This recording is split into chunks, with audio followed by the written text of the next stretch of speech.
Hi, I'm Eric Voss, and Spider-Man Far From Home was, start to finish, a fan-servicey thrill ride. And emphasis on finish there, because what an ending. And massive spoiler warning here, I am about to break down the movie's post-credit scenes. Yes, I know, you may not have had a chance to see Far From Home yet, thus this warning. Feel free to just pause this video until you're able to see the movie and then come back so we can talk about it. Cool? Okay, final spoiler warning, don't get mad at me. And Spider-Man Far From Home post-credit scenes, folks. There are two of them, and they are two of the most shocking and game-changing post-credit teasers after a Marvel film ever. I'm gonna break down both and explain why the older nerds sitting behind you were shrieking. Okay, the first of these scenes shows Peter back in New York with MJ after his conflict in Europe. He drops off MJ, says goodbye, then slings up to a lamppost to watch a news broadcast on the screens outside Madison Square Garden. The anchor presents a disturbing video that Mysterio recorded moments before his death. Then it cuts to a video of Quentin Beck acting all distressed and desperate, saying he doesn't think he's gonna survive. Spider-Man is attacking for some reason, he says. He had already weaponized some Stark technology. He's saying he's gonna be the new Iron Man, no one else. Then it cuts to this video that Quentin recorded with Spider-Man, but heavily edited with the audio manipulated to make Peter look like a villain. We hear a female voice ask, "Are you sure you want to commence the drone attack? There will be significant casualties." And then Mysterio edited a clip of Peter's voice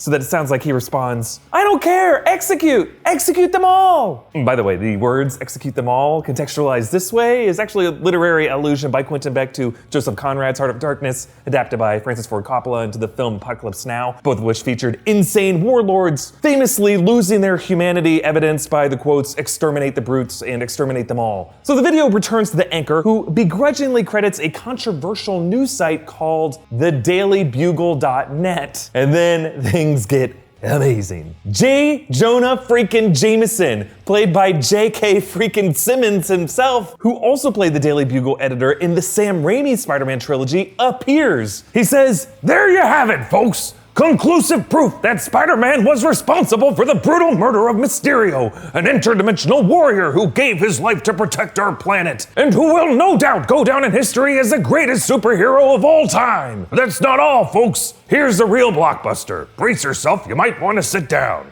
I feel like I nailed it. So yeah, instead of the Daily Bugle being a print tabloid as we've known it to be, it now appears to be a parody of Alex Jones' discredited conspiracy show, InfoWars. The Daily Bugle logo and set are pretty similar, and Simmons even impersonates Jones' bombastic tone. But really, this is perfectly in line with the kind of dodgy ethics and dogged stubbornness that Jameson has always been known for. Now, you could interpret this to mean that Tom Holland Peter Parker exists in the same universe that Tobey Maguire's Peter Parker did, but really, I think the studio just brought back the same actor to play the role in separate movie universes because Simmons' take on the character was just so damn perfect, so damn iconic. And he's only gotten more famous since the early 2000s, so why not bring the guy back? But then the video returns to Quentin Beck, who reveals Spider-Man's real name is Peter Parker. And Peter watches in horror, gasping, "What the f?" And then it cuts to credits. And this is of course a callback to the final line of Spider-Man Homecoming, when Aunt May realized that Peter was Spider-Man and reacted the same way. What the f?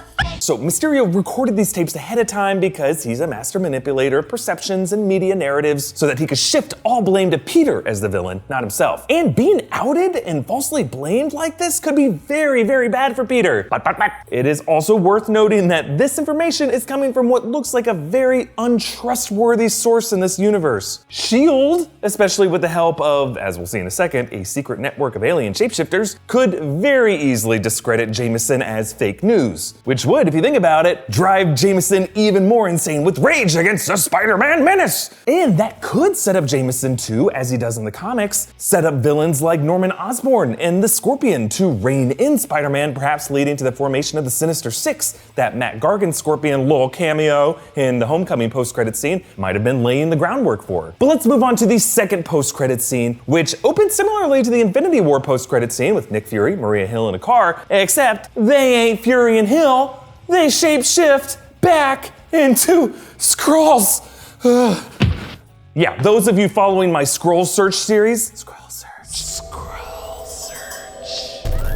and say I've been wasting my time, despite my first episode dealing with Nick Fury being a Skrull in disguise. Yeah, who's the idiot now? Well, still me, apparently. Because this isn't as dark as it seems. Only for the duration of this movie have Fury and Hill been Skrulls in disguise. Specifically, the Skrulls Talos and his wife, seen in Captain Marvel. Fury and Hill have apparently requested them to fill in for them on Earth while they're off-world. The wife says to Talos, "You gotta tell him." Talos says, "It was fine, the little boy handled it. How was I supposed to know the whole thing was fake? It was all very convincing. The performance, the illusion, that costume, the craftsmanship in that." But Talos admits to being fooled by Mysterio, but still he calls it in. "Hey, I hope your mission is going well. We gave the classes to Parker about a week ago, like you said. It was all very touching. Shortly after that, everything kind of went off the rails. We need you to come back because everyone keeps asking where the Avengers are and I don't know what to say." And then the call cuts to the real Nick Fury. We think